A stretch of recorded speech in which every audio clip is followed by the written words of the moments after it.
What's going on, everybody? It's your man, Bless. I got my co-host to the left, Lemme-Kno, and this is the Moment of Truth podcast. This week, we have a very special guest, the big homie, an old friend of mine, but not an old guy, Neil, Substance Group. Thank you very much for coming on, my brother. Welcome back to Montreal. It's been a minute. Yeah, thank you. It has been a minute. It's been a minute. And thank you for reaching out. And actually, this is like, it's almost meant to happen because it was like, timing. You can be in Montreal soon? In 2 days. We had chatted like a couple months back, I think just before the holidays, and I'd reached out to Neil and I was like, yo, I gotta have you on because I know not only are you a wealth of knowledge, but you know, you've been in the game like as long as I have, and you've always been one of those guys who are consistent and a stand-up guy and a man of their word, and that's why you've had the longevity you've had. But we're supposed to like him. I like him. Okay, just making sure. Like but I've accepted the fact that at this age, like at my age now, it's okay if people don't like me. Yeah. You know what I mean? A lot of people haven't liked Bless over the years. Hey man, but you know what? I think when we were younger, you fight to be accepted. Yeah, and you fight to sort of have people love you, but then you get to the point you're like, man, I don't give a shit. Because you think like you're doing something wrong if everybody doesn't fuck with you. And it's the opposite. I agree. If everybody likes you, you're doing something wrong. I agree. Because, you know, success has to breed controversy. So if nobody's talking shit about you, you're not moving forward. Yeah. So that being said, I reached out to Neil as one of the first people I wanted to get on. And I was like, any chance you're going to be in Montreal anytime soon? He was like, I have no idea. So the holidays pass. We drop a couple episodes and randomly I'm like, let me see what the next month or two looks like. And he's like, actually, I'm there the day after tomorrow, but only in the day. Can we make it work? So it was meant to be. Yeah, man. We can get into it later, but I had an event last night in Ottawa for Black History Month with Kiki Palmer. Nice. And then I'm doing an event here in Montreal, April 8th for it's a charitable event I do for people with autism. It's a job fair. Nice. So I went to go speak to some of the people I have involved in it and go to the venue, do a walkthrough and all that. So I was literally just going to come in and sort of bounce.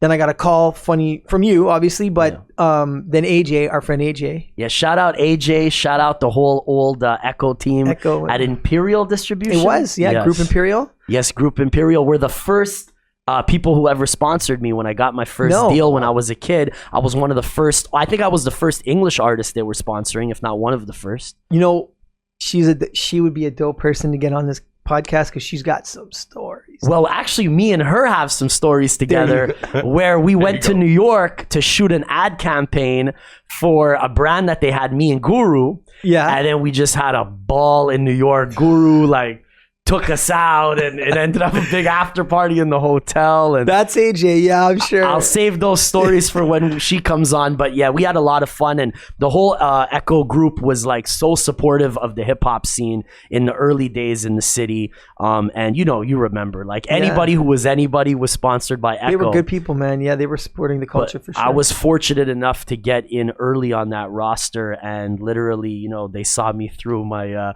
high school into early 20s. They kept me fresh. So do you know her husband? I don't know him personally. I've heard the name, but I mean, like, it's been quite a few years since you know, Echo. I don't know if they dissolved or what the story is. I'm sure they're pushing other brands, but yeah, so I think Group Imperial dissolved. I think that sort of went south. Yeah, Echo's still around. It was such a big machine they had. It was. It was plant. Yeah. It was like an entire city. Remember going into their warehouse and there'd be like this, like, I don't know how many thousands of feet of warehouse, and it was like, what do you guys want? Just pick. And you're literally like just picking bags full of clothes. We would pull the car in the back in the garage up to with the loading dock. The dock, yeah. And they would have to have like the people who work in the factory. Was this their main office? Yeah. Yes. It was the distribution for Canada. Okay. For Canada. So it was a plant. And they were doing, I think, some manufacturing for other stuff there, but they just warehoused there. Huh. And like a dozen industrial garbage bags. They're helping me throw it in the trunk. We just taking shit that doesn't even fit. Like, just fuck it, we're taking it. Yeah. This is, mind you, this is 15 years ago or so, approximately, give or take, when there was money and they were making tens of millions. Right. There was still a schmutta business that and it was that pennies was doing for stuff. them because I think and correct me if I'm wrong, but according to their like agreement with the American counterpart, they had to spend a certain percentage of sales on marketing, right? So I think was the best way for them to do it. It cost them pennies, and they just was like, take what if you're on TV or whatever you're popping, take whatever you need. And but we definitely reciprocated. Like every tour we did. You remember when I did the Lloyd Banks tour? I opened for Lloyd Banks when he did his solo album with Who Kid. You must have done some. I was going to say you must have. Like I was probably involved somehow. Yeah. So they were cool enough. Like they sponsored my leg of the whole tour and like wasn't the Who Kid. That was with Who Kid. Okay, Lloyd Banks' Hunger for More tour. That wasn't the tour where he beat up those promoters and Chris Hines and them. You heard about that story? Yeah, I did. But I know that one. I'm not gonna lie, I drank a lot in those years. So, and even if I had been there, I wouldn't say. No, I'm saying like, if you remember that story, but couldn't happen to a nicer guy getting stomped on. And the best part is, Chris sued them, called my boy saying I just won the G Unit lottery, thinking he was going to win a lawsuit because they stomped him out, and he actually lost the case. And Lloyd Banks didn't even get anything for stomping him out. But in Banks's defense, I'm sure like Chris is a super nice guy, but like Chris is a scumbag. Oh, Chris is a scumbag. yeah, Chris Hines is a scumbag. Oh, I thought you said you couldn't happen to a nice guy. You're being sarcastic. I was being okay. So that's where I was gonna go because as I knew them, touring with them, they were all gentlemen. They were all cool as hell. So I'm sure they had a super legit reason, and I'm sure the reason was them getting fucked. The reason why is I'll tell you the reason why. Listen, you want a guy who's gonna tell it like it is. That I'm right here. Please, that's why you're here. Chris and his partner Raheem. What they did is they had a room key to Lloyd Banks' room. When Banks went to go to the venue, they went to the room, took the key into the room, and took the money that they gave him, the deposit for the payment for the show. They robbed him. Obviously they're gonna. So what they did is they found out there's cameras, right? So they found out. So Lloyd Banks was like, "Yo, come talk to me in the room for a minute." And Lloyd Banks had 2 or 3 guys. When I was deserved. I'll never forget this. I was in Las Vegas, and people sent me pictures because it was on the news. I couldn't even recognize Chris's face. Wow. They got him good until people said, "Yo, dude, that's Chris Hines." And I looked, and just knowing Chris because he's a piece of garbage, I was like, I know, even though I wasn't in that situation, that he deserved what he got. And then as things came out, it was like, that's what happened. So in retrospect, it definitely wasn't that tour because that's a huge story. That would have resonated. No, it wasn't because Who Kid wasn't on that tour. Yeah, that would have resonated. But why was I talking about the Lloyd Banks tour? Free stuff. There you go. We're talking about free stuff. They were cool enough to sponsor that whole tour, and it was so convenient. You just brought a suitcase of Echo sweatsuits every night, fresh sweatsuit. Lemme, that's Lemmy's life uniform. It's comfortable. I'm a cartoon character. I wear the same thing every day. I get dressed up for this show. This is fantastic. If you invite him to your wedding, he's going to dress like this. Respect. Right? I go into business meetings like this, bro. It's sweatpants every day. Dude, I was at a gala last night. I think I had the same outfit on. Like, yeah, I'm the same, like, dude. I'm kind of mad, though, because the style now is you could wear, like, tight sweatpants in clubs and shit. And I'm like, dude, I've been doing that. They have to sneak me in through the kitchen to go see Dead Mouse or whoever. But I doubt your sweatpants were tight or clean. No, they were clean. Like they've said, like I can't come into a club. I got a Jordan tracksuit on that I just bought. I'm that fresh, was old school bouncers, right? They were like guys, come on. You know what? It's funny because I back in Toronto, there's the big club king is Charles Caboose, who owns. And you know who's a very good friend of mine who you must know from working with Charles, I'm sure over the years, Helen. Oh, Helen's the homie. Helen used to be my neighbor. Like she lived like just down the street growing up. What does Helen do, guys? Huh? What does Helen do? You just said Helen. Helen used to run Tribe. Yeah. Okay. She was, I believe, the owner, and great girl. Yeah. And she was partners with a few people. That's all. And then Helen moved back to Toronto to kind of be the right hand to Charles, who owns government. Charles owns all the clubs, right? He used to own government, but he owns like what's called Rebel, and he's got 10 restaurants, a hotel. Like he actually owns the Société here in Montreal. Oh, wow. That's at the bottom of the Lowe's. He's the king. He's the guru. He's the man. Cool. So I've worked with him for over 20 years. And another really humble guy, also on the team, an OG Montrealer, Talal.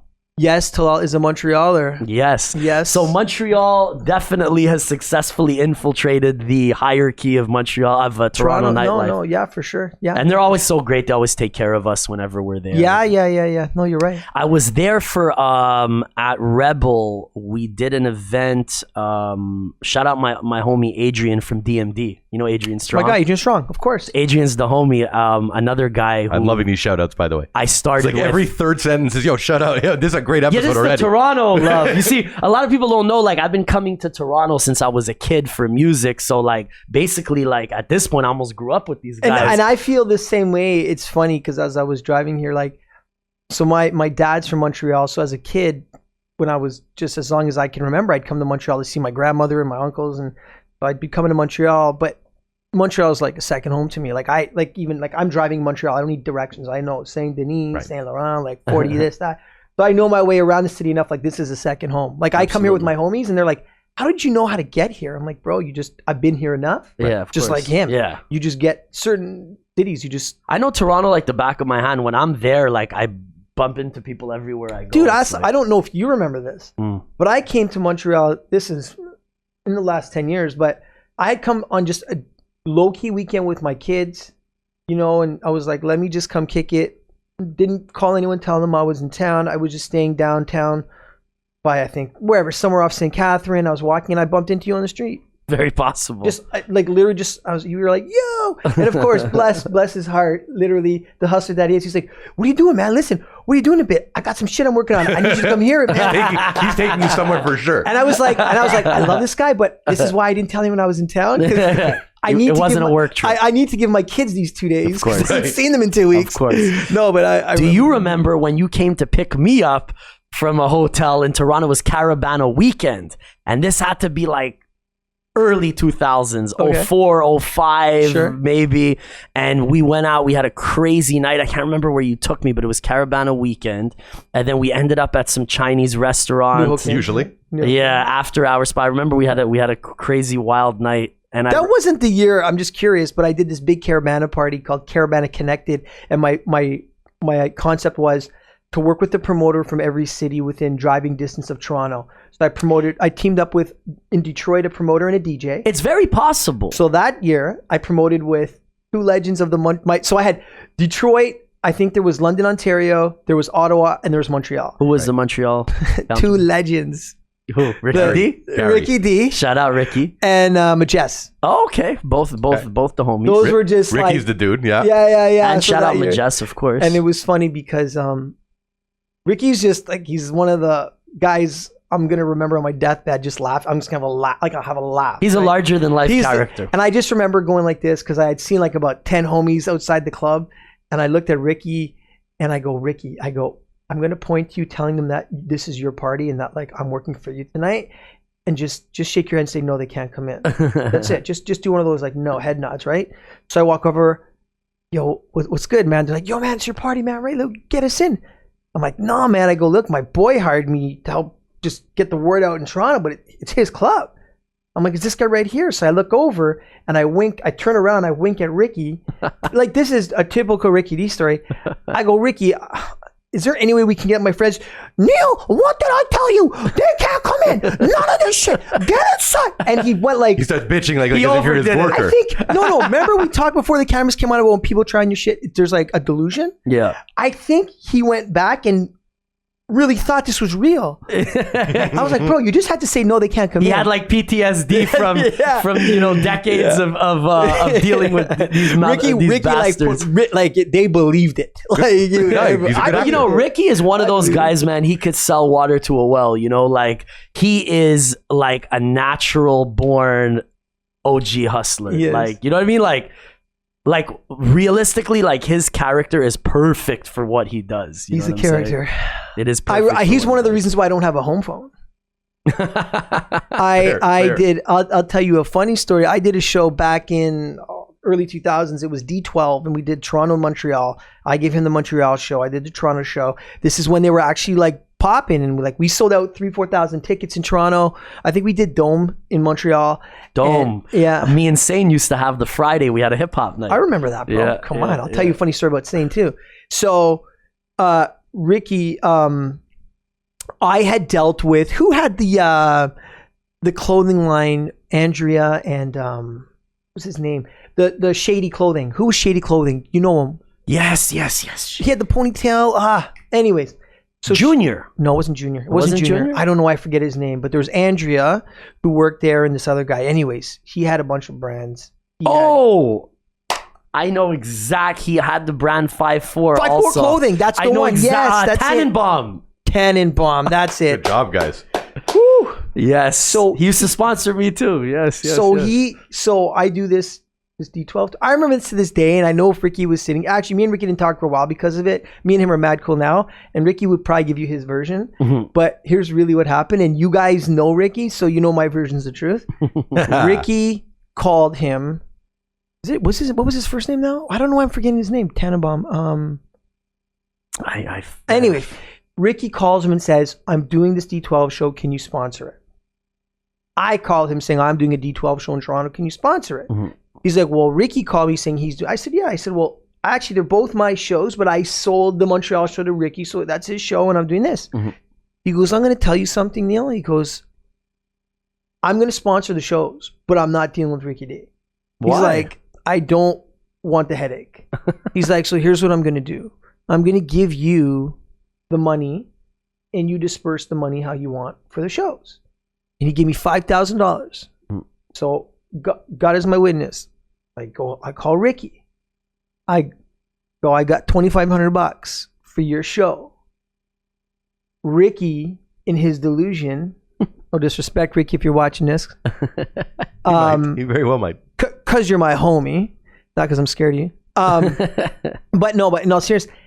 Ricky had asked them directly for like $5,000. So he thought I took his money, jacked it, and gave him half, and kept $2,500 for myself. Oh, okay, I got you. Where you're being a nice guy, working the deal, giving him half. But I'm like, it was just a misunderstanding, though. But it was Ricky jumping to conclusions because the whole thing could have been cleared up. Because I said, "Listen," I said, "they don't want to deal with you because of the headaches that are associated with it, and because I'm the one who actually has the tour. I'm selling you the Montreal show. It's all coming through me, but I'm splitting it 50-50. Like, you're being very honest. I'm not trying to. You're being very forthcoming. But Ricky, and this is again 12, 13, 14, 15 years ago, he was so upset that he didn't want to hear it. I was like trying to tell him, let's get on a 3-way call so you can hear it from them. That they gave me 5, and we went 50-50 on it. Mm-hmm. But he was so irate that like I come home one day. This is a long time ago. And like, I play the answering machine, and this is back when you had voice message on your phone and you're actually listening to it, right? The recorded. Like 03. I think it's like 03 or 04. I think I've had a voicemail for like 10 years. I haven't set it up yet. Right? No, this was the tape recording. No, I know. And I play the messages, and he leaves 2 messages just yelling and swearing at me. And I'm like, and it was my home phone. You know, I have kids, wife, everything. I'm like, oh my God. And I was like, okay, well, we slowly over time, it just, that incident made me realize I don't need a home phone because I'm not having this, right? Well, if Ricky is checking this out, you are welcome to come on as a guest. Give us the other side of this and give us your side. Because I'm sure there's a perfectly logical reason he got irate. But no, Ricky's the homie, man. We still talk to this day. In fact, though, when I do call Ricky, I have to make sure I have an hour available because the calls with Ricky don't. Right. But I love that. And you know what? All jokes aside, like that shows his passion for what he does. Yeah. You know what I mean? No, Ricky's definitely... He's a misunderstood sort of like passionate dude. I think he's a guy who was ahead of his time. I think he's a guy that had he been in New York or another environment would have like thrived like a puff. You know, 100%. It's just unfortunately we move at such a slower pace in Montreal, and there was almost no infrastructure that he literally was, you know, had the daunting task of, you know, building this shit. Almost, Montreal is a very difficult market. Fickle. Musically, in many ways, it's you know, we say bilingual, it's trilingual. Yeah. You know, it's hard enough to have that infrastructure to support you, whether you're an English artist. French, the support's there, but still, it's hard for a French artist to cross over because everyone's so segregated or they're just in their own zone. There's just there was always a bit of a lack of communication because the pie is getting sliced in 3, right? Yeah. We were a big house music and electronic music city. Hip hop always had a steak, but then you're cutting that steak in 2. And then there's a lot of miscommunication. And like I said, our biggest challenge, in my opinion, and correct me if I'm wrong, was always a lack of infrastructure. I was going to say infrastructure. Well, you have that lack of infrastructure in Canada as a whole, right. But then it's even worse in Montreal because then it's divided. Right. So it's like a quarter. But that you don't have said, the Sonys. You don't have the companies that Toronto has and the big chains that have their head office there that you can get sponsorships and corporate money. There's none of that here. It's not here. It's, well, you make a project and you leave. Oh, then you got and then when because I've transitioned out of entertainment now into like doing corporate stuff, and like so now we have to deal with the regie. Brands don't even want to do stuff in Quebec because of the regie. Of course, restaurants, the big chains, they're not coming here. Like the big chains don't. And then if you want to do contests, I don't know if you guys see it in Quebec per se, but like when there's a national contest running, they'll say excluded Quebec. And I used to wonder why they exclude Quebec. It's because the regie, because you have to pay a fee. This is the only province you have to pay a fee towards the cost of the grand prize. And translate absolutely everything that's going to be coming out. There's major costs in menus and signs and all the things that you want. Translated. So it's sad because listen, this is like my second home, man. Like, you know, we've had some fun, and we've made our fun. I think we're all we've been there and we've made ourselves. It's a beautiful place to live. It's a beautiful place to create. It's not a good place once you have that finished product. Once you're there, Once you have something that actually is tangible that you can potentially make money off, you got to have to export it. But you know, I'm just going to dispute that. Oh, sure. It's a beautiful place to live in the spring and summer. There you go. Well, right now, there's been a 3 months of really chaotic weather. It's bad now. Really chaotic weather. But looping back to something that you just said, that you kind of moved out of entertainment, and I want to get to what you're doing now. Let me start with, how did you start in this business, and what exactly were you doing as a promotions company? Sure. Promoter? So when I was like 17, 18, I used to hang with guys a year or two older than me, and they were going to clubs in Toronto. So I had fake IDs, so I would just go kick it with them. And they were kind of like just these popular guys who were dancing. I kind of did the little dance thing for a minute. Great. People laugh. Around what time? Like, you don't have to date yourself? No, I'll date myself. I'm 42. This is back in like 94, 95-ish. Okay. So this is when Rap City's really hot in 93, Toronto. 94, yeah. Rascals are bumping. Yeah, we got Maestro vibrant on the mic. This is post Maestro, actually, because he was like 89. This is really living Rascals. This is like Socks, Cardi, Beat Factory would come out, Ivan Berry. Yeah. Okay. So anyways, I wasn't even in the scene like that. Like, so I was born, like I'm a Toronto kid. I'm Scarborough. Mm-hmm. Then my parents split up. I was getting in trouble. I moved to Ottawa for 4 years because my mom got a good job out there, but wanted to get me out of trouble. What nationality are you actually? I never asked you that. Funny enough, my mom is Indian from India. Okay. But my grandparents migrated to Tanzania, East Africa. So technically she's African, but of Indian descent. Interesting. And then my dad's from Montreal, born and raised, right? Anglophone, but from Quebec, from Montreal. Yeah. Very cool. So anyways, long story short, is I moved back to Toronto, start kicking with a couple guys, a couple years older than me. They were dancers, they were popular, started going to these clubs. And I've always had, like, I'm an entrepreneur. My dad was, like his dad was, my uncles were, my brother was. So it's like, it's in our blood. So even when I was a kid, I used to have like a booth at the flea market when I was 12 years old. That's dope. When I was 16 and I got my driver's license, I had a booth at the flea market for a separate business. Like, so I've kind of had that entrepreneurial drive. Mm-hmm. When I used to go to all these clubs, when all my friends in high school started turning 19, they knew I was already going to these clubs, and they would say, could you get me on the guest list at this club? And so I would kind of like talk to the manager, the promotions manager, and say, hey, my friend wants to do her birthday here, and can you let them in? And so the 19th birthday, because it's 19 in Ontario versus 18 here, the guest list was like 200 people, right? Because everyone's 19, they always want to party. So it was a natural progression for you to just say, I just want an override on the tables I book, or not whatever. Even, well, back then there was no tables, but what I did, that's not what I did. What I did was this, taking a book out of the Jewish gangster book, the Meyer Lansky pages, is what I did. Is I was like, you know what, I'm getting $40 and 2 drink tickets, and I don't even drink, so I'm really getting $40 to bring 100 people here every week. Let me try to do it on my own. There you go. And my first party, I did 500 people. So you just rented the venue and just and then it kind of just spiraled. And the thing is, like I said, I don't drink, never have. Really? Don't get me wrong. Good for you. Listen, don't get me wrong. I like to have, like if we're gonna go kick it, if Bless is coming to Toronto, we're gonna kick it for the weekend. I'm gonna have a few drinks with the homie. There you go. We'll get it but popping. when you're out and you're working, but that's like, when I'm in my 20s, I didn't touch drink, and that was my prime clubbing promotion years. That's why you were able to stay focused. Longevity. I treated it like a business. I mean, I had 30, 40 full-time staff. I had an office. We were grossing $50,000 a week. You ever watch Bar Rescue, John Taffer? I have. And you see when he gets fucking mad at them when they start drinking behind the bar. I never even thought about that. How many people get drunk at the bar that work at the bar? Completely it's a fucking business. Unprofessional. If I owned a venue, I would not let. I used to do a night. I think you came to it. I got a funny guru story about it, but I did a night back in 2003 in Toronto called Spotlight Saturdays. It was at the docks. It was Baby You, starting from scratch on 4 turntables. Oh yeah, we did. Me, Guru, and Crumb Snatcher came. Right? Yeah. And we got into a big fight in the VIP. That was probably the night. Yeah. Sounds about right. Sounds about right. I had to and it's funny because Guru was like, trying to finish the bottle, and there was nothing in it. And he's like this. Oh yeah. And we're like, dude, it's 3:00. See, this is a very accurate story. Right? Time to go home. So we did this party.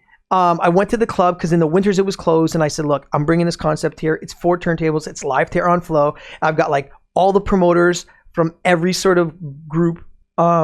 And we're just going to do this party, and it's going to be every week. And we averaged 3,000 people. Yeah, it was like New City Gas in Toronto. Yeah, and this was back in 2003. It was all hip hop. And was government still around then or not yet? I ran Government Fridays doing 3,000 people. Right, because that was the big one, right? That was me, Fridays, yeah. Good for you. So I ran that for 6-7 years, and then I took a concept. But see, with Government, I didn't make a lot of money because Charles, who owned it, he was smart. Everyone got their little salaries. He took all the risks, but he made all the money. Mm-hmm. So we're doing 3,000 people. But it doesn't matter how many people you're getting your money. But I'm getting like $600-700, whether I brought 1,000 or 3,000. And but it's a learning experience. Listen, it's a learning experience, but it was also you gotta realize, man, like you just gotta use that to your leverage when you're going to other venues. So I walk into the dock saying, I run Government Fridays. This is who I am. Do you want that here on a Saturday when you're closed? Because they were closed in the winters. So they go, yeah, let's do it. So first night, 5,000 people, and every week, 3,000 people, rain or shine. The odd night we dip down if there's a snowstorm. Let me ask you, what would you credit your success in those days as a promoter to? Was it not drinking, really treating it like a business, not getting lost in the party aspect of it? There's 2 things, but I want to finish my story because it actually ties into it all ties in. Please go for it. So there was a couple things. I really believe this in life. Now I look back on it. I don't think I realized it at the time, but I'm a kind of guy I think I'm undiagnosed ADD. So I take everything in. I'm always thinking. I'll be on a beach and I can't relax. I'm just thinking. And you don't smoke weed? I don't smoke weed. Because that helps, right? It doesn't. It messes me up. Okay, fair. I'm trying to get there though. Believe me, I am. But so I watched the way Charles used to move, and he never drank, never bought people drinks, didn't have a drink in his hand. He was about his business. And I think I indirectly learned that from him, not realizing it. So anyways, when I do the docs, right, I have 3,000 people every week. I have 24 promoters, and I have about 6 DJs working for me every week. So I have 30 staff, okay? Mm-hmm. You know what my drink allotment was for me and my team? 30 people, keep in mind, 30 right? people. I'm telling the people who are watching. Mm-hmm. My drink allotment at my request was 90 drink tickets. Amazing. For beer. Smart. So 2-3 beers a person, max. 2-3 beers per person, max. Perfect. And I had a rule with my promoters. I was like, look, you can't drink. And I would go around and I would see my promoters at the bar with their friends, and if they would try to sneak a drink. Yeah, I'd see them hiding what's behind them. Just because they wanted to, you're 22, 23 with all your friends. You want to drink. Live it up. But I was that guy ruling with authority, don't drink, you can't drink. But you probably taught a lot of kids responsibility and how to work and get paid as opposed to when we did fucked events with him from an artist perspective, everything was always on point. There was no sloppiness. There was no misunderstandings. Because they're sober. Most people in this business, they're sloppy. I'll be real with you. So you asked me a question about what I attribute some of the successes I had. I think definitely being sober and just ruling with authority. The sober piece actually kind of works twofold. One, I just grew up in a household with a father who was a drug and alcohol sort of abuser. Mm-hmm. And so I took sort of a lot of people say, well, people that grow up in that kind of household follow that. I was kind of the opposite. You're like, I see what not to do. Yeah. Exactly. The other thing is, which a lot of people don't know, is at 24, so the the prime of my like, clubbing, like I'm popping 2 parties a year. I had a daughter, unplanned, with my wife, quick. Right? And then I had my son at 26, and my son's here today with me, as you guys know. He's now 15, and I looked at it and I was like, okay, I can do one of 2 things. I can own up to my responsibilities and go home and sort of. I already live a weird lifestyle of being out at night and coming home late and sleeping till 2 o'clock every day, 3 o'clock. So I can either take on the responsibility that I put myself in, or I could just say, fuck it. Be an asshole, get drunk, high, and God knows what else I do, and who knows where that path would have led me. Yeah. And I said, I'll just take door option A. Good for you. So it was really that, staying the sober piece. But, I know this is going to sound sort of, I don't want to sound conceited, but I looked at what everyone wasn't doing, and I tried to find my own vision. So what I did was this. There was a reason why my parties would do 3,000 people every week. There was a reason why I had 10 years of doing parties for 2,000 people. I'm half Indian. You asked me this question, right? I'll show you how it all comes full circle. So my mom's from India. I grew up in Scarborough. I grew up around Black and Filipino people. What I did is I created a company called Mass Appeal. We appeal to the masses. What I noticed was I was going to all these parties in Toronto, but they were segregated. The Black parties, but they were playing hip hop. The Chinese parties, they were playing hip hop. The Filipino parties, but it was hip hop. They were all listening to the same music, but they were all just segregated, but no one brought them together. And I'm the product of a biracial sort of family. I like my ethnic women, and I know that there's the commonality between them. So what I did is I partnered with a Filipino guy, a Black guy, a white guy, and I said, let's create it called Mass Appeal. We appeal to the masses. United Nations of pockets of and that crowds. was it, man. 21 years old, and it just bubbled. Connects. You're still friends with these guys? Yes. I was going to say no. Yes, I'm friends with them. Because those are life friends is the way I feel. Do you know Daryl Massey?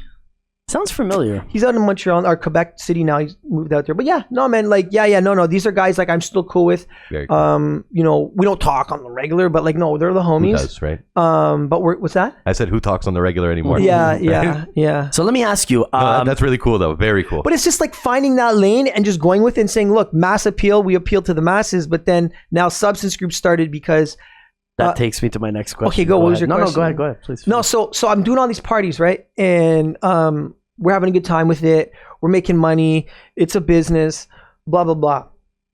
So I started doing this night at the docks on Saturdays where it was really me renting out the venue, getting the door, making a lot of money, like making a grip of money. And the club basically was like, you just pay us a fee. You take the door. We'll take the bar. What was the club?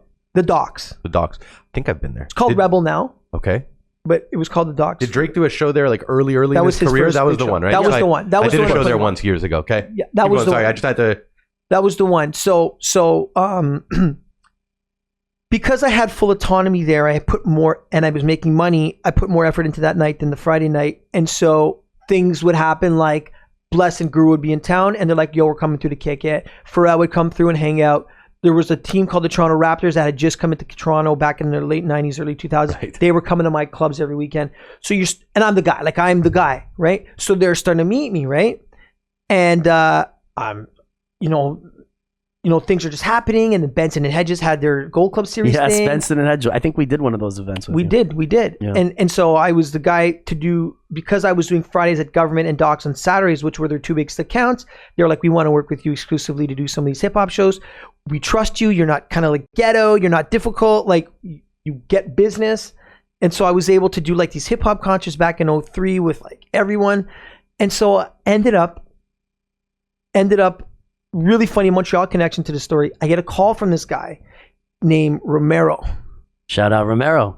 And Romero, I love this. And Romero calls me and he goes, and if you ever get him on the show, he'll probably give you his version of the story because Romero was working very heavily with Sean Paul at the time. We got work to do, eh? We have to get his stories verified afterwards. So this is the Sean Paul story. And Romero will never give anyone else credit, but this is the true story.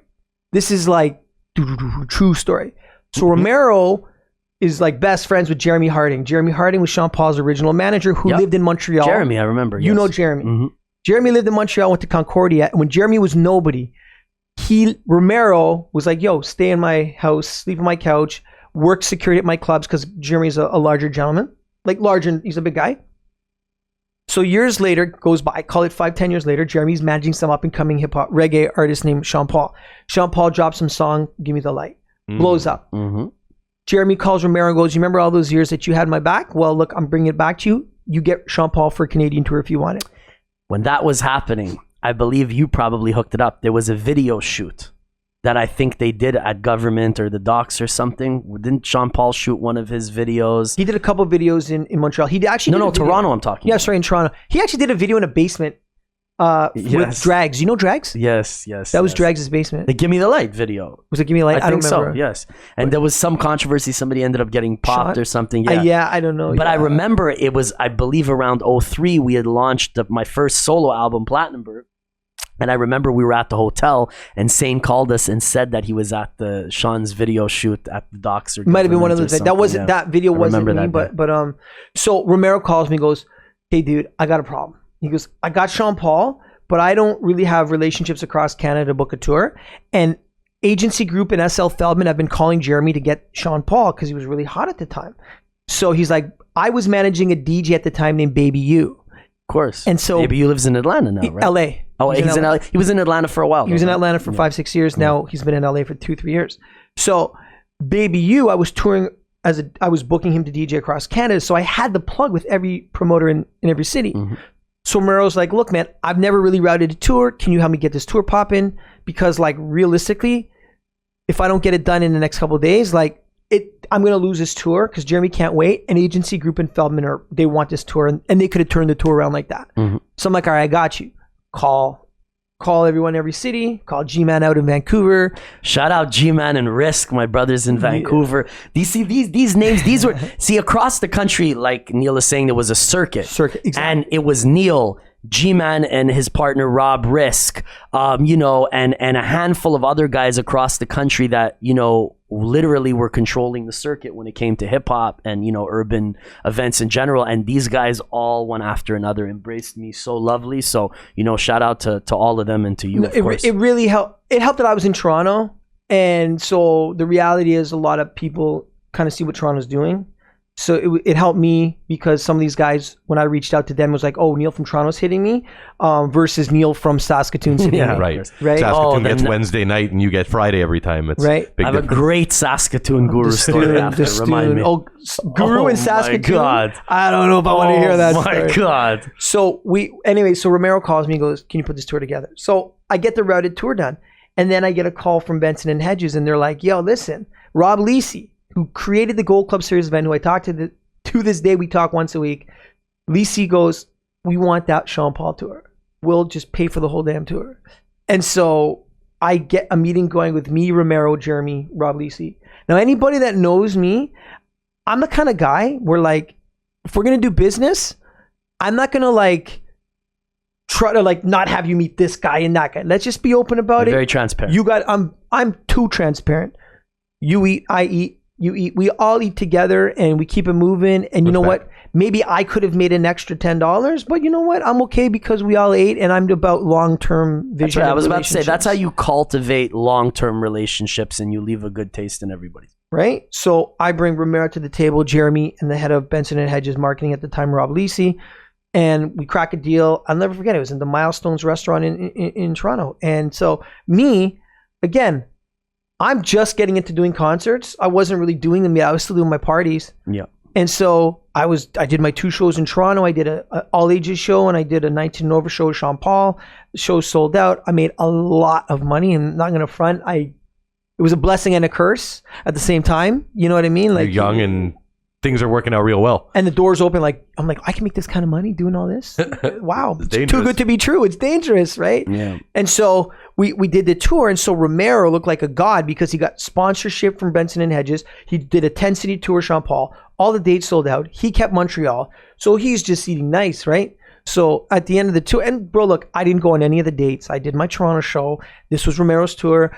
I respect the process. We're good. So I get a call from Romero, like, after the tour's over, and he's asking me to give him a kickback from my show in Toronto. And I'm like, at the end, and once everything's done. Yeah. And I was like, oh, that's funny. I go, because I was going to ask you for a bit of your cut from putting the tour together for you and getting your title sponsor. Right. And he's got a hot temper and I got a hot temper.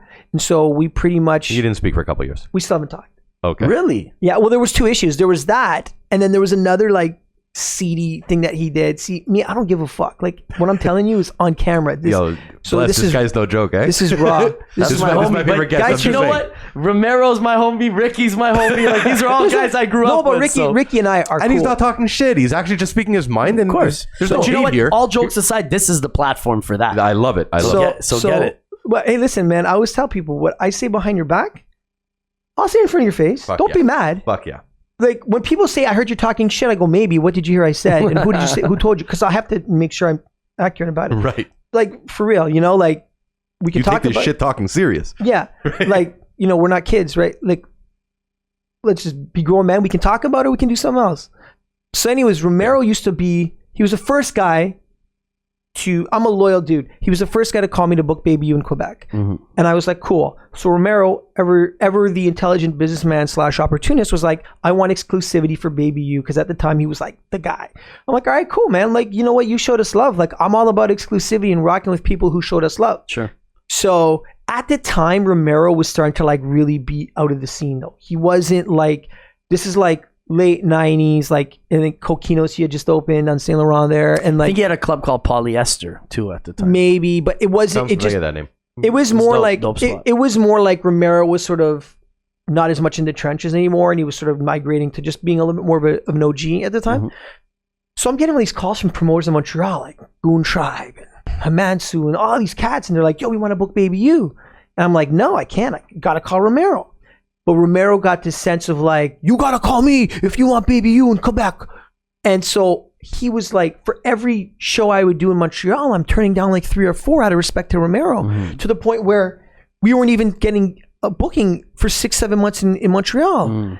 And so I was starting to get a little bit fed up. So the icing on the cake was, which he probably didn't realize this, but one day, he takes Baby U in RG, Montreal, RG, Ryan Grant Brothers. Otis's son, brother, sorry. I have a good Otis story, but go.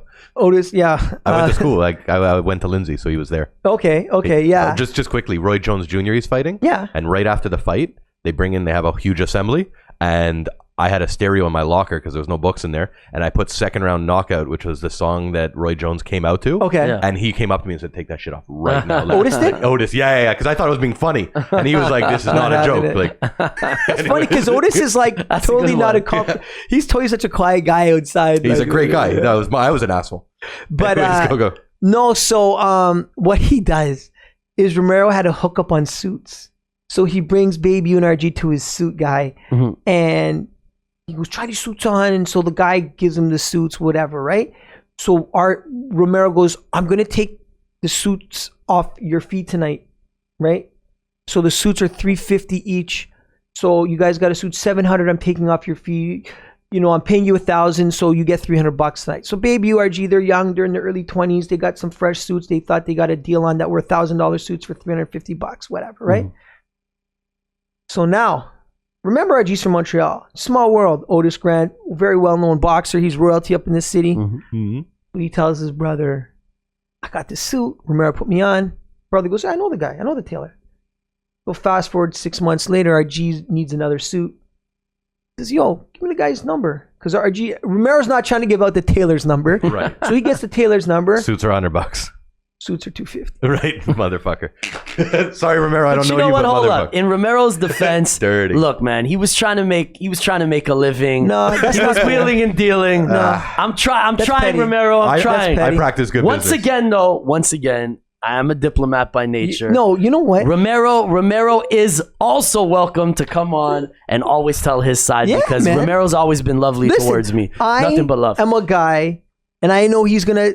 If he was to come on here, he would have his view of things. Sorry, and I'm sure he wouldn't say the nicest things about me. So that's fair, right? Like we're keeping it real. Right. I will tell you one thing. As you guys can tell, I don't hold back. I don't bite my tongue. Yeah. This fucking Romero guy has people in this city still shook. Because just like Bless saying, that's my guy, I respect him, I'm not going to say anything. No, but we ill. have I've known the guy for 15, 20 years. But then again, in all fairness and honesty, me and Romero haven't really done business together. Yeah, so yeah. it's only been Okay. friendship. But there's a lot of So- promoters that, and DJs over the years, whether he's burnt them or not, they have this sense of respect for him that even though they know he's done them wrong, they give him a pass because like, yeah, but he kind of helped put me on. So like, you know, he gets a bly. But like when you say, I know you're trying to just sort of be cheeky and say, well, you know, in Romero's defense, but it's like, come on, man, like $100, like, are we really doing this for $100? Like that right there. Look, I'm giving up so I looked at it like I'm giving up opportunities. I'm losing out on Baby U. I was getting calls from people saying, yo, Romero's really taking this like Baby U Montreal thing too serious. Then I hear the suit thing. Then the Sean Paul just thing. too many at this point. And it was just like, that was back in like maybe 2004. And we literally to this day, we're in 2019. We haven't talked. Wow. You know what's wild is in the industry that you're in, and Bless, you as well. If you, and correct me if I'm wrong, but like any other industry, if you have a criminal record, if you have like anything that's like negative on your rap sheet, like you're not getting a job, you're not getting in anywhere near them. But in the entertainment industry, bro, you're like, you actually have like a fear and you're better because it's fucked up. It's ass backwards. You are so right. There is no code of ethics. There is no corporate rules, no corporate structure. Right. There's just no code when it comes to this entertainment shit. Well, yeah, when it comes to nightlife and music business, there and this has nothing to do with anybody in particular, but in generally speaking, I've always said that unfortunately there's no real estate board or no bar association to keep you. There's know, no to a formal educational certificate. Training. So sometimes somebody, you know, trips and stumbles onto a bag of money and decides he wants to be the next Puff or the next Neil or the next Ricky. And then you got all these guys who haven't paid their dues, who have no training or education. Don't know how to sign a contract properly. And you know what? Sometimes, and it happened actually relating to this Guru Saskatoon story where we got brought, you know, out to the middle of fucking nowhere. Because let me tell you something. I don't want to be in Saskatoon. So you could bet your ass Guru don't want to be in Saskatoon. Right. But I'm following him on this wild ride. And when we get to, you know, a small place like Saskatoon and the promoter is an amateur and he can't come up with our money, then what happens? You go to the ATM with him. Well, literally. Or his mom. And man. But I'm going to tell you, not to cut your story out, but some of these kids out there in Saskatoon are no joke. Like, they roll with 20 native dudes who are ready to die for them. Well, I got a great story. Like, you don't fuck with them. No, there's some native dudes up north that like you don't want. You just got to know, like, to your point. I want to hear the end of your story, but like to your point, like, look, I mean, I've been around, and I'm not afraid to really bang. Not to say I'm a tough guy. I'm not. But it is what it is. But sometimes you just got to realize, like, I'm in Saskatoon with Guru and two other guys. Out of my element. And I'm in a small town with these dudes who are ready to they have nothing better to do than to just stomp on us. Mm-hmm. I'm gonna let this one pass. Like, well, actually, it went very much the opposite. No, tell me. No, because you know, it was me, Guru, and Crumb and Sane. Mm-hmm. And I brought Sane, being my DJ, to be the tour DJ for all of us, and you know, for Guru. So it was me and Crumb backing Guru up, you know, like hype men, and then I would get to do 2 tracks, and Crumb would get to do 2 tracks. So it was like Guru presents Bless and Crumb. Same tour we did the Docs event with you. So when we got out to Saskatoon, the guy's like, yo, I only have like half the money, but if you guys want free tattoos. So Crumb gets a K.S on his neck like this big with bullet holes as the dots, and Guru gets, I'll never forget, 2 hearts on each calf of his leg. One for like his son and one for his folks, right? So we go to the tattoo shop, A, out of boredom, and B, because they're like, well, let's get some free tattoos to recoup, right? So I'll never forget, I sit in the chair and Guru's like, you know what I mean? Like, yo, smoking the blood, like, yo, let me get a calf here. And Crumb, you know, really one-ups him. He's like, let me get a K.S with bullet holes on my neck. And I'm like, let me get like Jesus Christ holding like a gun and a Bible on my... Who said that? I said it, but as a joke, right? Okay, I was but like with a serious face, right? Yeah. So then Guru's like, he's probably, you know, like we were drunk like 50 nights in a row. Yeah. So he probably just listened with a half an ear, and he's like, what? He goes, yo, if I send you home with a tattoo, your mom's just gonna kill me. You ain't getting nothing on your back. Bless ain't getting no tattoo. So it was that love, you know. He was always looking out for me like a big brother. And I was like saying to him while he's getting tattooed, I was like, so let me get this straight. Like, it was a real Seinfeld moment. I'm like, let me get this straight. I'm like, what, 17, 18 at the time? Like, and I'm the only normal, responsible voice on the tour. Sadly. Sadly. And don't have much power in that circle either, right? So they're like, I'm like, we came to Saskatoon not planning to get tattoos. And because the money's not right, you guys just want to trust this rando to just tattoo you guys up? And then they're like, yeah, sounds about right. Right. Just Go ahead and start the tattoos. So they get the tattoos.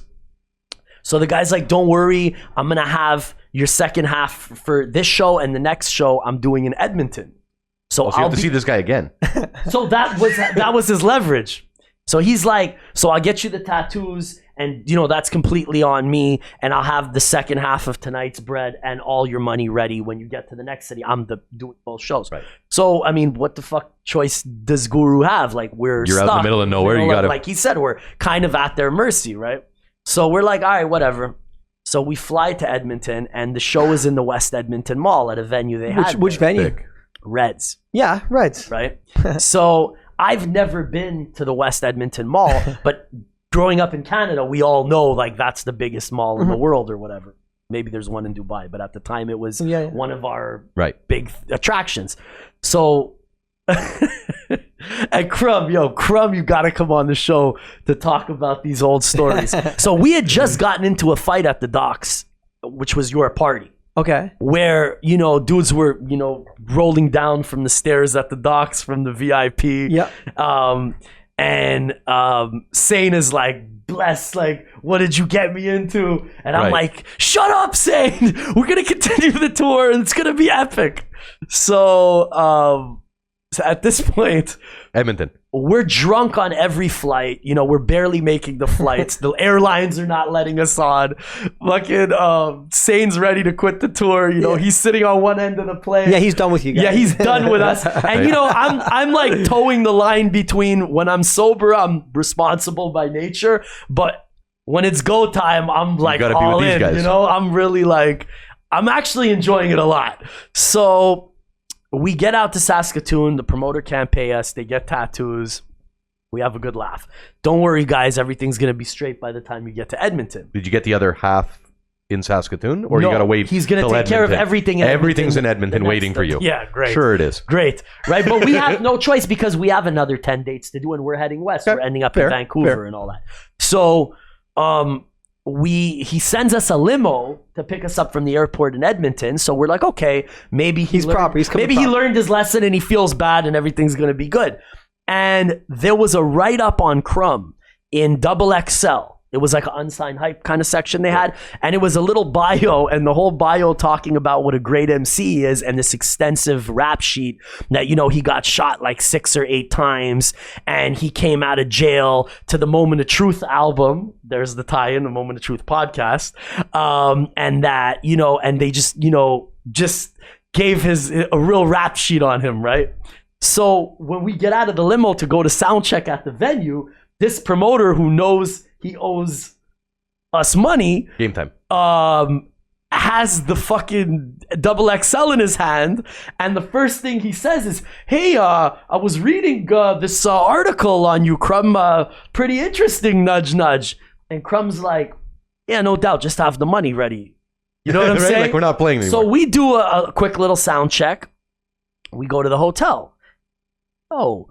Why is the hotel so far? Like, correct me if I'm wrong, but if this is the biggest attraction, the West Edmonton 2 mall, hotels in that mall. In the mall, let alone just down the road. And they actually have a dope hotel called the Fantasyland Hotel. In that he mall. sent us in the middle of nowhere for a reason, I'm figuring. Cheapest, probably. That would have been okay, because right? I get it, whatever. Just make sure the money's correct.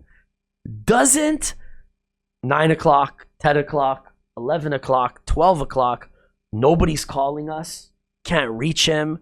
The limo's disappeared. So we're like, so Guru's like, yo, Bless, you remember where that venue was?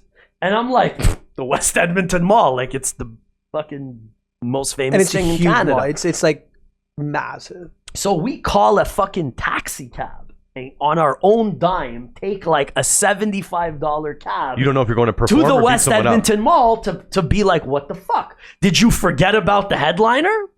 Obviously, the guy thought he was slick. His plan was, if they don't show up to do the show, I ain't gonna pay him nothing, and we're straight. And he can tell people that you didn't show, or he can blame it on you guys. He was trying to make a scenario to get himself out. Yo, we show up to the venue, not from the back. Like, we walk through the door. Like, hey, it's us. We're here to perform, right? So security's like, oh, why didn't you come from the back? We're like, oh, we're gonna figure that out in a second. Yeah, we are. Soon as the promoter sees us, yo, my man, let me talk to you in the bathroom for a second. Mm-hmm. Guru and them were like, yo, Bless, just stand in front of the stall door. Right. Yeah. All you hear is, hey, hey, hey, hey, boom, boom, boom, boom, ping, bang, boom. And I'm not saying anybody put hands on anybody. I'm just saying the sound effects I heard was the music. and what might have happened. Interesting. There's a bunch of kids, you know, who obviously came to see the show, and they're hearing this in the bathroom and looking at me, and I'm just standing in front of the door, like minding my own business, and they're like, "Yo!" They emerge from the bathroom. They're like, "Okay, let's do the show. I think we straightened everything up." Right. Can I ask who the promoter was? Or? If I could remember the guy's name, I have no problem throwing him under the bus because he was a total loser. I'm sure I know who it is. I want to know who it is. He was probably a new guy, an amateur, and I doubt he had a very long run in this business. Sure. Because if he was pulling moves like that, I'm sure he quit pretty soon after. But a valuable lesson, he dealt with an OG like Guru, been all around the world and back 10 times over. He taught him something in the bathroom that day. We did, but you know what? It wasn't about, glorifying any thuggery or any bullshit. But yeah, super pause. That was weird. That was a weird setup. Playing in the bathroom is not. Not at all like that. But all jokes aside, we were there to do an amazing job, to perform some dope hip hop for some kids that were there to see a good show. And the show was half empty. It was a disaster. We still rocked.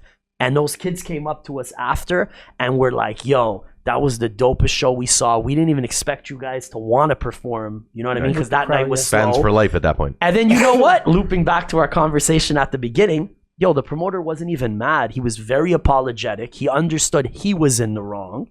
He got taught a valuable lesson because he ran into dudes who were OGs, he didn't take it to a ridiculous level. He ended up coming to eat with us at Denny's after. And when the meal was done, Guru was like, hey, yo, Bless, walk with the promoter to the ATM and make sure you get that bread. And I'm like, okay, big bro. I came back to the hotel and the money, the money was there the whole time. He just tried to pull a fast one to get out of it. Yeah.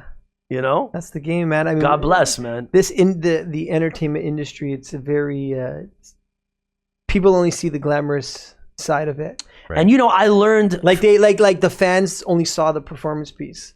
Oh, yeah. They didn't see all the drama. The rest of the tour was either drama, alcohol abuse, being exhausted every day. You're exhausted. You do this 2-3 nights in a row, you got to pace yourself.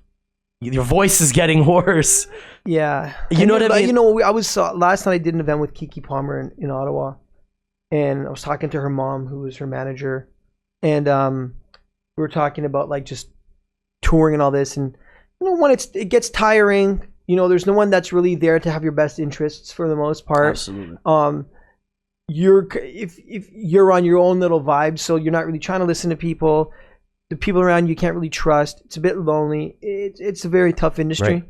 It is a tough industry, and like you said, there's no certificate, there's no training, there's no real structure, and that's the biggest hurdle that I've faced, and I'm sure you have a gazillion stories to the same effect, that you're rolling the dice. You might be dealing with an awesome cat like Neil who has his shit together and is militant about his shit, or you might be dealing with Buddy in Saskatoon who's trying to fuck you over. Yeah. You know what I mean? And as an artist, from our perspective, you always have to give 100% energy, because it's all about the fans. Because if they stop wanting to see you, that's where the ride is done. Or if you as an artist, you can't really not put on, because then people are going to hold you accountable. And they're never going to know what the clown behind the curtain did. They don't know the drama you've been dealing with. Yeah, no. Hence the Lloyd Banks story. So looping back. So you start Substance Group after a successful run with Sean Paul. Sort of, yes. So we did the Sean Paul shows, and then I think because we were doing the docs, Benson and Hedges was sponsoring us to do concerts every. And one thing with Benson and Hedges, they were able to like put their logos all over stuff. I mean, it was the 90s, right? Late 90s. This was early 2000s. Early 2000s. So they were able to put their logos still, At and the like time, there was yeah. no, because now you can, right? No. It Yeah, changed. back then, Between 03 and 06, I think they were also doing some events with the W, if I remember correctly. It's just it's interesting to me hearing Benson and Hedges. Yeah. Because I don't think that I was like as prevalent. I was younger, so like I don't remember seeing cigarette brands on flyers. Lemmy, we would go to clubs in the sponsorships. VIP. You were smoking in the club. in the club, yeah. See, Wait, no, that I can kind of remember. I remember being in the malls and you were allowed to have cigarettes outside of the stores. You would Smoking you in know airplanes. you would leave the VIP of any club with your Stinking. fucking eyes burning, Yeah. you're stinking. Clothes, I had a hacking smoker's cough for about 3.5 years. I thought I was Just for being dying. on tour with Guru and them. But just from being out all the time and being Okay. in smoky environments, and I couldn't for the life of me figure out what it was. And I saw a specialist, and nothing would get rid of it. All of a sudden, one day, smoking ban comes, and your lungs started to clear out.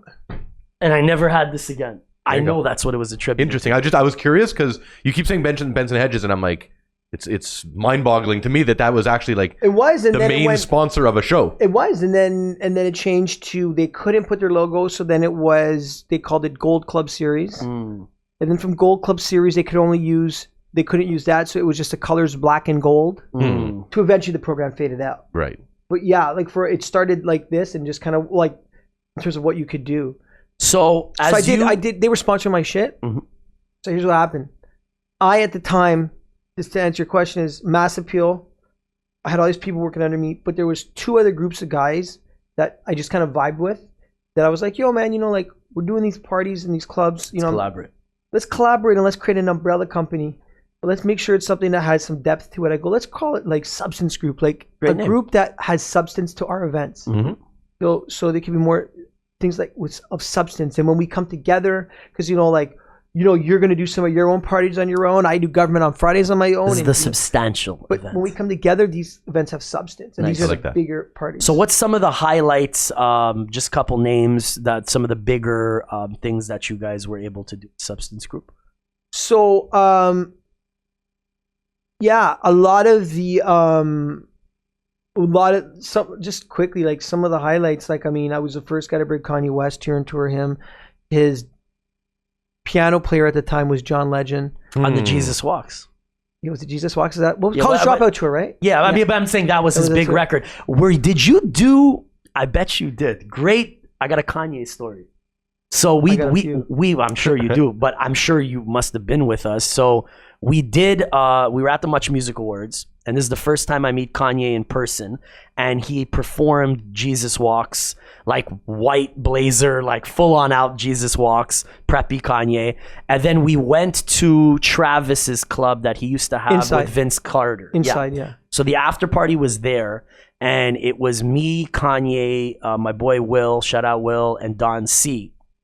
Me and Don talked to this day. And we were all in the VIP. And then the fucking funniest story happened. So I remember I had that big Plattenberg chain that I had Yeah. made. It was like one of the biggest chains in the country. And it looked so ridiculous. This little guy with This a body tiny chain. kid with a ghost face piece. And so I wore it. And when I seen Kanye backstage at the MMVAs. at the MMVAs, I was like, yo, I don't know if you remember me, but I met you like once or twice with Guru. And, Kanye is a real hip hop head. So he's really super humble when you meet him on a one-on-one. He was Maybe like, back oh, yeah. then, right? Yeah, blah, blah, blah, blah. So then he was like, yo, I like your piece. Who did it? And I'm like, he's like, yo, let's switch chains and shit, like just for fun, like at the little gala, like inside like the Much Music offices. Yeah, upstairs. Yeah, so I'm just like rocking his chain, he's rocking my chain, and then we give our chains back, and then he's like, "Yo, we're doing this after party." I feel like it might have been one of your events. that was not my. It was an after MMVA party? No, but it was probably him just doing a party. Whatever. Yeah, So I come remember, With, yeah. so come with us.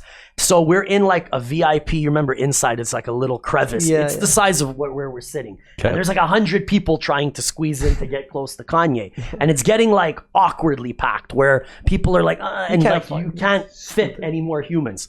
And Cardi, shout out Cardinal, the big homie, such a great guy. He Great guy, comes great through, and I'm sure he had a relationship with them. and he wanted to like give him some music or something. So as Cardi, and Cardi's a big guy, he's a tall guy, he's squeezing through, and it's hard for him to squeeze through. So my boy has his back turned. Shout out my boy Will. Which Will? Peruvian Will, my boy, this one of my best friends. You met him 100 times. He was always with me back in the day. So my boy Will has his back turned, and he had like a knit sweater on or something. So I'm like, yo, what? Let Cardi through so he can. Kanye's like, you're sitting with Don C. And as Cardi comes through, Cardi's chain gets caught on Will's knit sweater. Oh. And no, sorry, the opposite. Will's Jesus piece gets caught on Cardi's sweater. And as Cardi starts going, the chain's going up and up and up. So Will's like, yo, man. That's dangerous. And his chain is stuck in Cardi's sweater. And it's like the most funny, awkward two moment grown men like untangling each ever, other. you know? And then we're just, once we ironed out that technical difficulty / wardrobe malfunction, he's like, oh, what up, Kanye? Whatever. He gave him some music, and the night continued. But we never forgot that story because it's like the most awkward fucking thing that could have happened. I have some really good Kanye stories. I have some really good Cardinal stories. Give us a great Kanye story. And I have a good Cardinal Kanye story. Give us both. Good Kanye story that I can tell. That you can tell exactly. I'll tell you a funny Kanye story. So, do you remember the Getting Up Echo Festival in Toronto? I played it. I was going to say, I'm pretty sure you were on it. There were so many artists. I just don't remember who kind of really. So, AG actually put that together. For those who don't know, real quick, the Getting Up Festival was our hip hop Lollapalooza for 1 year. For 1 year, unfortunately. But it was the craziest hip hop festival. It was in Toronto, outdoors, Kanye, Nas, 50, Busta, 50. Fat Joe and Nas, like Fat everyone. Sierra. This is like 2004. Like all in their peaks, pretty much. The Rascals, Cardi. So anybody who's anybody in Canada, and literally like fucking Lil Jon and Kanye, Nas Ludacris. and Mos Def, Ludacris. I mean, it goes on and on. It was a 2 day event. And it where was unbelievable. In Toronto. In Toronto. Yeah. So so Mark Atko saw an opportunity in Canada and said, let's do a festival, and gave AJ and Carl. Yeah. Shout out Carl too. And they lost big money, they lost supposedly. 1.5 mil apparently. Yeah. In 05.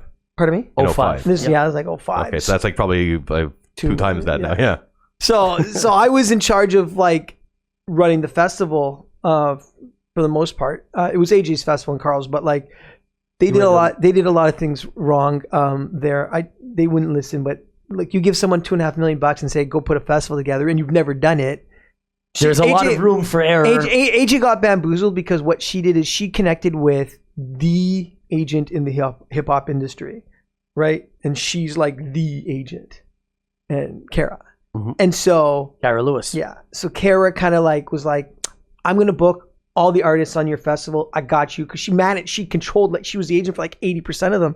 So she just goes, I got you. So she put all the artists on her roster on the bill, which was basically what he mentioned: 50, Ludacris, like everyone. Wow. So 2 days of headliners back to back.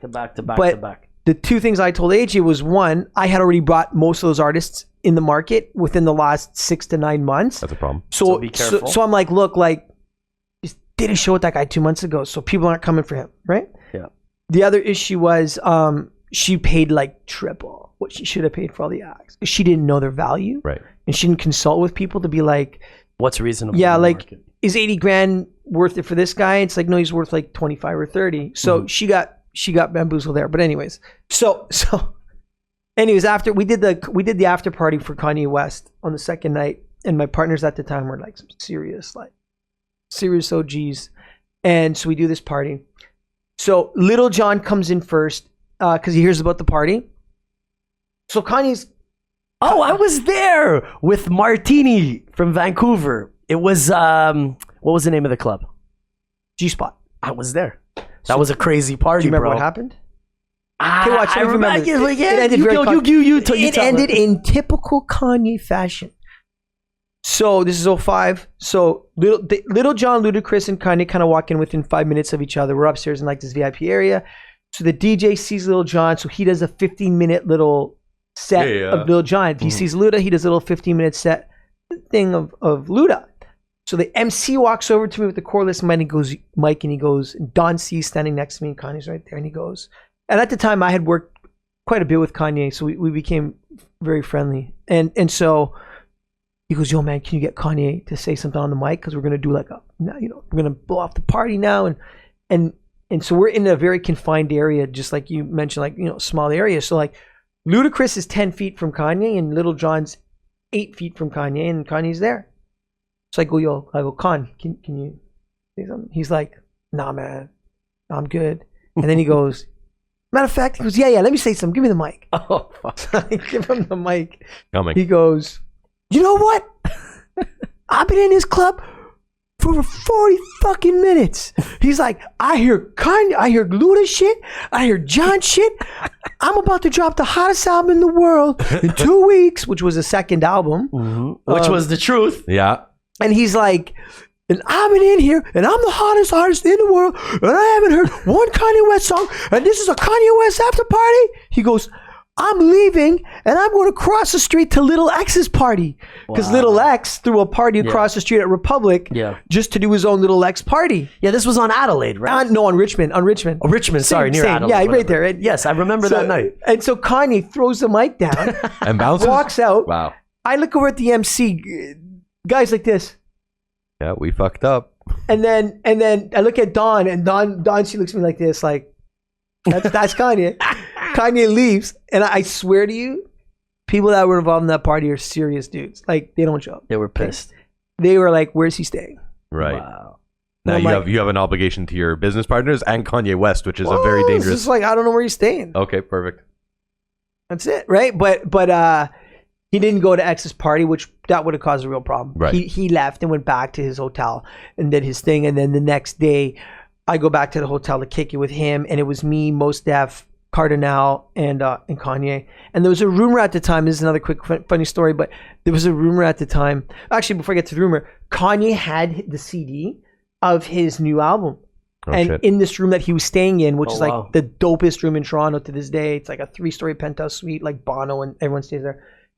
It had like surround sound in the hotel, and there's an elevator in the middle of the hotel room. Sick. So Kanye, we're upstairs on the rooftop, and he puts in the CD. He's like, yo, everyone be quiet. And again, it's me, Mos Def, Kanye, and Cardinal. 4 of us. That's it. Good team. Okay, that's it. And he's like, sounds like a mixtape right there. Yo, stop talking. Stop talking. Stop talking. You gotta hear this again. You guys aren't hearing it. You're listening. You're not hearing. And he rewinds and he plays it. And all of a sudden, like, he's like, shh, here it is. Oh, I'm so nice. Shit, hold on, let me do it again. Stop clapping. I'm gonna do it again. And there's a fucking 4 of us. So I'm sitting there, and then You're watching this man lose it. I'm like, why? And Mos is there, and Cardinal's there, and Cardinal keeps looking at me, and I'm looking at Cardi, and I'm like, what the fuck? So then he finally settles down, and I said to them, did you guys hear that rumor? And I don't know if you remember this rumor, that Nas bought a Pharrell beat for $2 million. There's this big rumor going around that Pharrell had created the ultimate beat, and Cardi had worked with Pharrell already at that time. I think. Maybe, right? Yeah. And Nas had bought it for $2 million. So I threw it out there, and I go, yo, because we're just shooting this shit, chopping up, and I go, can you guys hear that rumor that like Nas bought some beat off of Pharrell for like $2 million? Kanye goes, I don't care what anybody says. Nas ain't paying nobody no money like that for a beat. The only beat worth $2 million is the beats that I make, that I got in my laptop. I'm the only motherfucker that's got beats for $2 million. Nobody's got $2 million beats except Kanye. And there's the 4 of us, dude. Like, there's no cameras. Yeah, he's just on all the time. Really on all the time. But you know what? Shout out to Kanye, because at least one thing you could say about him is he's always been consistently true to himself. Bro, he was always like that. He was always like that. Yeah. It's Kanye's an interesting dude. I mean, like, at the same token, he was in Atlanta with Jay-Z, and they were doing the Watch the Throne tour as their first show, and they were driving to their show. And I had done a mixtape with Kanye West and Baby U back in 2005. Wow. Can you send me a copy of that? Yeah, we'll try to get that. Yeah. Please. And so, or just upload it or something. When Baby was living in Atlanta, he was on the radio. So Jay and Con were in the car going to the Watch the Throne tour, and Baby U had done, to celebrate the fact that Watch the Throne tour was coming to Atlanta, did a mix show where the first half hour was Kanye songs over Jay-Z beats, then Jay-Z songs over Kanye beats. Baby U's dope, bro. So they hear this and they're going off. I get a call from Don C. He's like, yo, man, this kid, like, that wasn't that the DJ that you had us work with like years ago, like 6-7 years and ago. he's mixing this shit live, like it's not like pre-recorded. Yeah, no, he's a DJ's DJ. Right. So I'm like, yeah, man. I go, Don, like, well, you guys did a CD with him like back in 05 or something, man. And so he's like, yo, man, we need to connect with him right away. Kanye wants to talk to him. Baby U was on tour in Vancouver at the time. So I call Baby U. I'm like, yo, they want to fly you to the Watch the Throne tour to talk to you, to help, because what happened was Kanye and Don and Jay-Z weren't happy with the Watch the Throne tour, and they didn't feel it was polished. And Kanye, being Kanye, is always the perfectionist. So they wanted additional input. So I called Don. I go, look, man, here's the deal. He'll fly out tomorrow, but he's giving up 2 dates that he's out in Victoria, Vancouver, BC. He can do the gig tonight, but he'll fly in tomorrow. It's like, okay, whatever. Fly him out. We need him here now. We need him here. We'll meet you in North Carolina because we're doing Atlanta show tonight, or tomorrow night. By the way, the mix show was actually pre-recorded because Baby U was in Vancouver that night, but he does it live usually. Okay. So when Baby U travels and tours, he'll just do his mixes and send them in. So Baby U flies out. I set up. He goes out to North Carolina. He lands. He literally lands in North Carolina when the show starts. They're like, go to the front of the stage, watch it, take it in because we need to pick your brain. So Baby U goes to the front of the stage. After the show, they're backstage. There's these little after parties. Jay's doing his thing. You know, beyond everyone's just kicking it, whatever. And Kanye takes Baby U into the dressing room and sits with him till 4 a.m, picking his brain, just going, okay, what can we do? How do we do this? What did you think about this? What did you like? Just passionate, bro. He's passionate, and that's something Special. that a lot of people don't give Kanye credit for. I think maybe his unconventional, way of doing shit, or his big personality sometimes overshadows that this guy's a fucking hard worker and has been consistent his entire career. Well, it's like Keke Palmer said last night to me. We talked about Kanye for a minute. It's like people will listen to what Kanye has to say when he says it in a song, but when he says something that's outside of the element they're used to him saying it, they get all like, you're crazy. Yeah. And look, to each his own if they want to believe what he says. Some of what he's saying about this whole Trump thing, we're not going to get political. I think people get too caught up emotionally. They don't want to listen. Yeah. Of course. They just hear what they want to hear. That's the state that we're in right now. And you know Nobody's what? listening. And we forget something. Because he's not wrong. He's not necessarily like, I'm not saying he's right or wrong, but he's not totally off in some of the things he's saying. No, and he's talking And to I the think president. we forget something, that Kanye is an artist, and he's an artist. Artists are out there sometimes. No, but Let that's them their be genius. artists. That's their He's genius. not a politician. He's not supposed to always say the right thing. Well, bless. Do you understand what I'm saying? Dude, 1,000,000%, bro. That's the thing I tell everybody is when we say the word artist, we think of an artist. Yeah. And it's okay for Van Gogh to cut off his ear and That's be what I mean, erratic but no. You're an artist. I always have to Kanye's say an the right artist. thing. Like Why? there's different types of artistry. Yeah. And they all have personalities, some have it honed in more than others, but like a musician, they're artists. But we never put them in the same, they're not allowed to be crazy. And you know what? And That's the right sometimes word. that craziness fuels that genius and Yeah. fuels that inspiration. 100%. All that being said, what I'm really curious to kind of we're reaching this pinnacle here. Where are you right now in your career? And He looks comfortable. He's He's wearing a hoodie. He's chilling. He's very relaxed. He looks like someone that I'd be friends with, to be honest. where I know that you're very into MMA. I know that you've worked with our hometown boy George St. Pierre. Shout out to that whole camp. Talk about that a little bit. So I did the substance thing, did my tours. I got to work with Kanye, Chris Brown, Drake, Rihanna, Bieber. I toured for quite a while. The biggest names there are. Yeah, I've worked with those guys. This is before Live Nation came and fucked my shit up. Right? This is when Live Nation was still amalgamating House of Blues and doing the rock shit. There was room for independence. And I was able to do top 40 hip hop stuff, and there was room for me to eat. Lady Gaga I did. But then comes around 2010 and 2011-ish, and I start to see the writing on the wall. They start coming into this territory. And I was sort of getting over it anyways. I was almost 10 years in just doing tours. And sort of like, I started like, I was getting corporate sponsors that were sponsoring my programming for some of my music festivals and my concerts.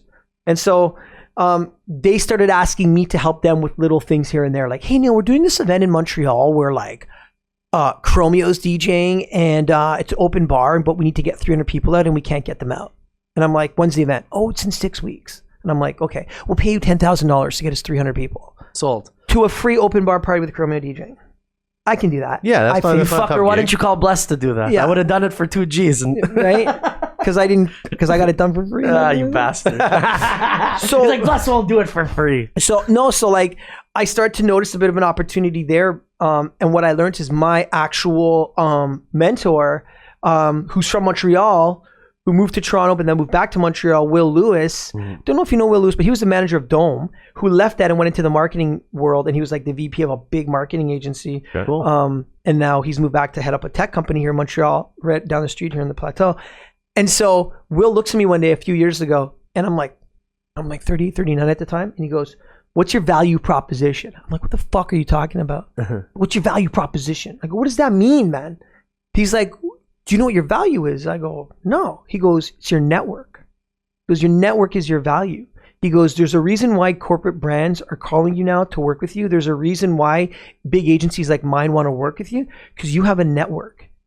You have built up a network, and that's what your value is." So it helped me realize my purpose. So what I did now is I took that understanding, and I had already started to move into servicing corporate clients. And I started to, it's like when you get to know yourself, you're like, okay, now I know myself. So I'd go in, I'd start selling my network to these corporate brands. What I do now is... Yeah, what are you offering them? So Substance Group now is basically a fully integrated marketing agency. I've totally gotten out of the entertainment music thing. I provide marketing campaigns and marketing support for corporate clients across now North America, primarily Canada, but now it's bleeding into the US. And I've been fortunate enough to work with some of the biggest brands, and to show you how it comes full circle to talking about network and bringing it back around. Right. The telltale moment for me where I really just said, this is my life now, like fuck entertainment, was NBA All-Star Weekend in Toronto. I was there. So do you know Mark and Carl and Ernie? Ernie used to be at Echo, and I know Carl, of course. Not Carl. Ernie did Sean John. Okay. And Mark has Rockaware. Yeah. Okay. Weren't they all in the same building at one point? Mark. I know Mark. Mark, Yeah, you know Mark. On Cook de Liesse, didn't they all have a building together? No, not all those When brands. Rockaware came here Rockaware, on Sean- Chavanel, they had an office at a time. So Mark and Ernie have Mitchell and Ness. They have Mitchell and Ness. And so they put me on with these guys in the US from like the NBA and like champs out of the US. And they're like, Neil's our guy in Canada. Let him handle all our shit. Nice. Next thing I know, I'm making more money than I ever imagined in one weekend for All-Star Weekend, putting all the All-Star Weekend events together Nice. with the NBA Mitchell and Ness. So I was That like, was a great weekend. I'm like, this is what I'm doing from now on. And so for me, it's allowed me the ability to not have to travel as much.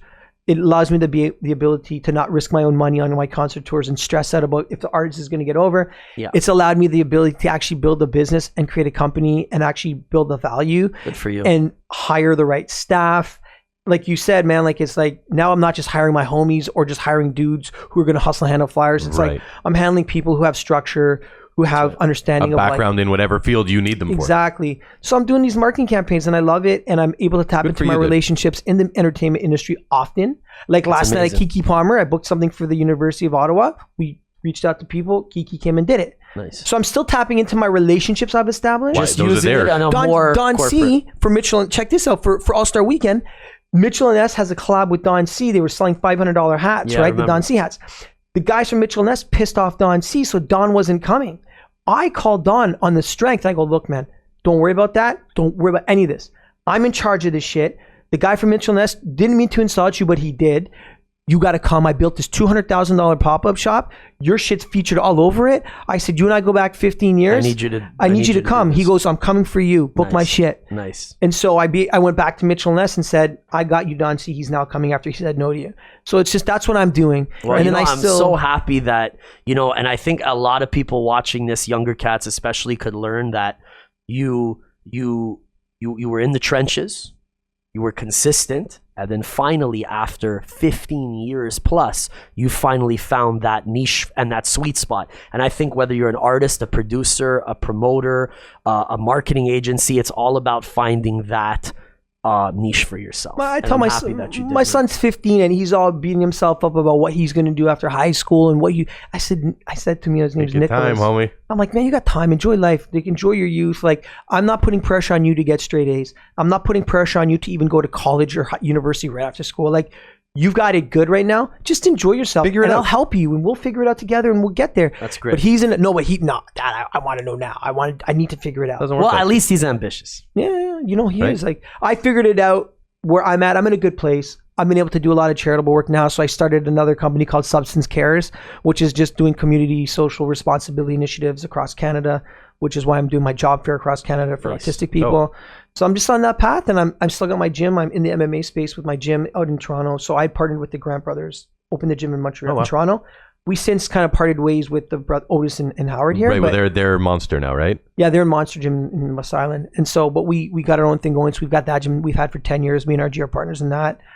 So, I don't dive into as much in the MMA space as I used to. This corporate stuff has just got me, It's paying the bills and it's satisfied. and it's honestly, it's lucrative. It's fun.